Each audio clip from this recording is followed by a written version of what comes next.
My buddy Ragin Kajan Johnson is on the current season, so that's got me interested to that extent. And I like Nordine Taleb too.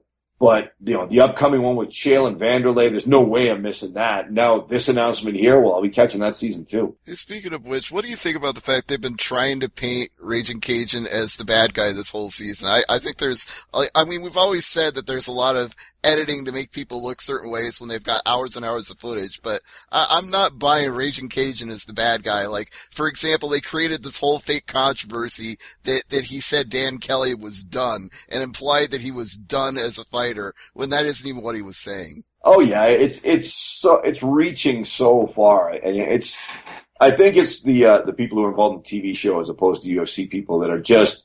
It sounds like they have no imagination at all, and they're just trying to manufacture some kind of controversy to keep the show interesting. Cajun's just an extroverted, bombastic personality, and yeah, he's not trying to offend anybody. And you hang out with the guy for 5 minutes, he's respectful, he's cool, he's polite, unless you get in his face, and then he'll go all thug on you, but that's warranted. But yeah, it's stupid. Cajun is the most charismatic guy in the house. So he's the dude they're going to try to make something out of, and in this case, they're trying to make him the bad guy. But it's a sad, pathetic attempt. No attempt needs to be made. Cajun's already entertaining. Why the hell do you have to try to gild the lily? Exactly. And I liked what he had to say in defense of himself when they tried to turn it into an issue. He said, I nearly had to quit fighting 2 years ago because of my eye surgery, so why would I wish for anybody's career to be done when I nearly faced that myself? Well said. Cajun's no dummy. He can defend himself. That's one dude who's been neglected for so long. A guy who has earned his opportunities 5 or 6 times over.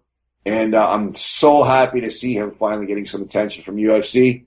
I don't have any insider information as much as I've tried to get it out of him as to how this season ends up. But I would love to see that dude just vault into the main roster of the UFC and make some noise because he definitely deserves it. Yeah, he's one guy that I'm picking to go all the way in this show, and I think it would be best for him and for everybody involved because, as you said, he is the most charismatic guy in this entire season.